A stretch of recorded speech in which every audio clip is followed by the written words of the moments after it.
Indian ടീമിനെതിരെ ഗുരുതര ആരോപണവുമായി മറ്റ് ടീമുകൾ രംഗത്ത്. ബംഗ്ലാദേശിനെയും പാകിസ്ഥാനെയും തോൽപ്പിച്ച് സെമിയിലെത്തിയപ്പോഴാണ് ആരോപണങ്ങളുമായി പാറ്റ് കമ്മിൻസ് ഉൾപ്പെടെയുള്ള താരങ്ങൾ രംഗത്തെത്തിയിരിക്കുന്നത്. ഇന്ത്യ ഉൾപ്പെടുന്ന ഗ്രൂപ്പിൽ നിന്ന് ന്യൂസിലൻഡും ഇന്ത്യയും സെമിയിൽ ക്വാളിഫൈ ചെയ്തപ്പോൾ രണ്ടാം ഗ്രൂപ്പിൽ നിന്ന് ആര് ക്വാളിഫൈ ചെയ്യുമെന്ന് ഇപ്പോഴും പറയാൻ കഴിയില്ല.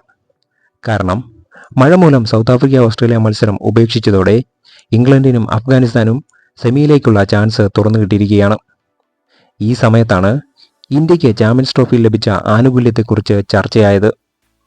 ഇന്ത്യയുടെ എല്ലാ മത്സരങ്ങളും ദുബായിലാണ് നടക്കുന്നത്. മറ്റ് ടീമുകളുടെ ഇന്ത്യയുമായുള്ള പോരാട്ടം ഒഴികെയുള്ള മത്സരങ്ങൾ നടക്കുന്നത് പാകിസ്ഥാനിലും. ബാക്കി ടീമുകൾ ട്രാവൽ ചെയ്ത് ദുബായിലെത്തുമ്പോൾ ഇന്ത്യ നേരത്തെ തന്നെ അവിടുത്തെ സാഹചര്യങ്ങളുമായി പൊരുത്തപ്പെട്ടു കഴിഞ്ഞു. സെമിയിലെത്തിയാലും ഫൈനലിലെത്തിയാലും ഇന്ത്യക്ക് ഏത് വേദിയിൽ കളിക്കണം എന്ന കാര്യം മുൻകൂട്ടി അറിഞ്ഞ് പ്രിപ്പറേഷൻ നടത്താൻ സാധിച്ചു.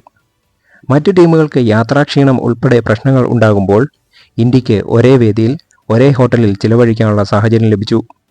ഗ്രൗണ്ടിനെ മുൻകൂട്ടി അറിഞ്ഞതുമൂലം അതിനനുസരിച്ച് ടീം സെലക്ഷൻ നടത്താൻ സാധിച്ചു. ഇത്തരത്തിൽ ഒരുപാട് ആനുകൂല്യങ്ങൾ ഈ ടൂർണമെന്റിൽ ഇന്ത്യക്ക് ലഭിച്ചുവെന്നാണ് വിദേശ താരങ്ങൾ ആരോപിക്കുന്നത്.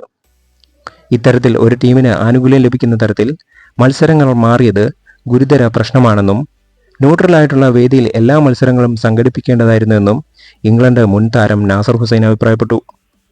ചാമ്പ്യൻസ് ട്രോഫിയിൽ ഇത്തരത്തിൽ മത്സരങ്ങൾ സംഘടിപ്പിക്കാൻ മാസങ്ങൾക്ക് മുൻപ് തീരുമാനിച്ചതാണ്. എന്നിട്ടും ഇന്ത്യ സെമിയിലെത്തിയപ്പോഴാണ് ആരോപണങ്ങളുമായി ക്രിക്കറ്റ് നിരീക്ഷകർ എത്തിയിരിക്കുന്നത്.